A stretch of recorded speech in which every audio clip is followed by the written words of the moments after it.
Welcome back to the Comic History Guy's comic book review. Today we look at a new miniseries by Marvel, Deadpool versus X-Force.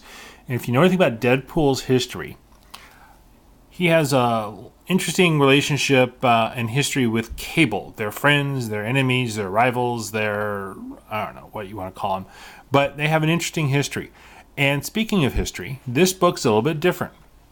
Didn't know it when I picked it up, but this is a time travel book, which means all kinds of crazy stuff's going to happen. Well, crazy stuff happens with Wade Wilson / Deadpool all the time. But it took me a bit to get this, and I'll try not to give away any major spoilers. But let's take a quick look here. The art is by Pepe Larraz, and it's very good. One of the things I look for in a Deadpool book, and I love Deadpool, by the way, he's crazy and he's hilarious, is, what's the art look like in terms of his facial expressions under the mask. We can tell his expressions from the way his face looks. That tells us a lot. So, being time travel, Deadpool starts off in the Revolutionary War period. I won't tell you why, because it's all kind of interesting. But if you notice, by the way, his gun is titled Kingslayer. It's a clear Game of Thrones reference. Hint, hint. So, anyway, Deadpool is in action, fighting against the British in the Revolutionary War. Don't ask me why.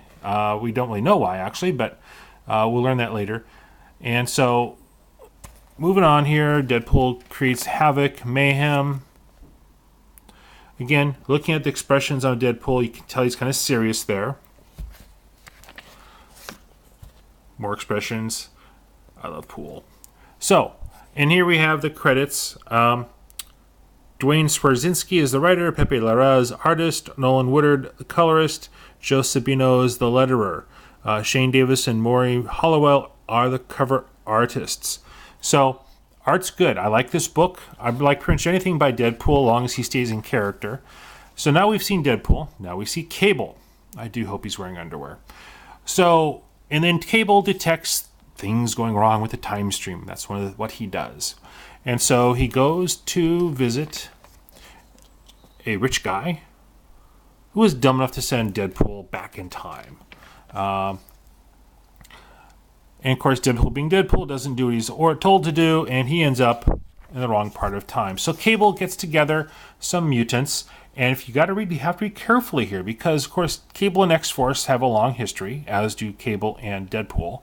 But this is a time travel story. Turns out all this stuff happens before New Mutants 98. That's pretty clear as you're reading it. There's a little end piece at the end of the book that kind of actually spells that out for you in case you weren't sure. Being a Deadpool book, the writers and editors kind of act Wade Wilson-ish themselves, and they're basically smartasses. But that's part of the joy of the book. So, as it says here in the narrative balloon, someday these mutants will form the core of Cable's paramilitary team known as X-Force. But today they are merely the toughest, most resourceful mutants Cable can gather at a moment's notice.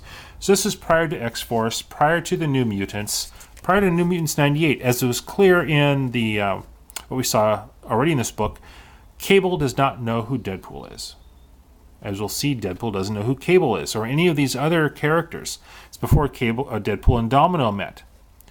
So adds a little bit of a interesting piece here, and it kind of already says, when they're done, they won't remember any of this, which is a typical time travel trope. So anything can happen here. It has 000 impact on Marvel continuity, which means it's almost like a what if or an Elseworlds type story. I love those. So again, the art's good. The definition is good. You can tell Deadpool has muscle. You can tell he's concentrating. You can tell he's weird. And we have action. Fight scenes are good. Remember, in this one, Deadpool and his X-Force opponents don't know each other, so they don't know each other's abilities. It makes it all fun. And I won't go into more detail here about what's going on in the rest of the book, because there is a little bit of a cliffhanger there. And here's the recap, which, if you read it, it's actually pretty hilarious and spells a few things out. And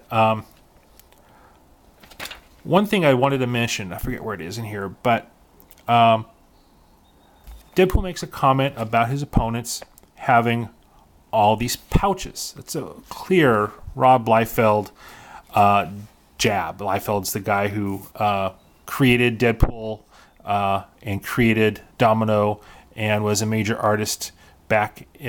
Basically, the joke is he puts pouches on everything. So that's a good little reference if you didn't catch that. So Deadpool versus X-Force, number 1. It's fun read. I'm biased toward anything Deadpool. It's done well. This is done well. It has Cable, even a better bonus. It's a time travel story. I love time travel. Will Kang show up? Or Immortus? Or Ramatut? Or any of those time travel iterations of our major villain? I don't know. So anyway, at this point, it's the only villains are each other. They're fighting each other. We don't exactly know what Deadpool's up to, which is part of the mystery. So I'm definitely going to be picking up number 2. We'll definitely be reviewing it. You should pick this up and read it. It's a fun Deadpool story. Well written. The art is good. We have some of that, we have characters who are dressed for the 80s or the late 90s and early 90s, and it's like, ugh. But still, it's well done. Get it? Art good. Writing's good. Characterizations are good. Deadpool's expressions are good. And of course, there's a mystery. What's he up to? Anyway, if you like our reviews, be sure and subscribe to our YouTube channel. And we also have a newsletter available. We'll have a link to that in the comments, the written section of this video. Be sure and subscribe to that. It's a free newsletter. We don't spam. We don't sell your name, your address, your dog, anything like that. And we'll be sending you newsletters with comic book info and links to our reviews and other good stuff. All right, until next time, Pool fans.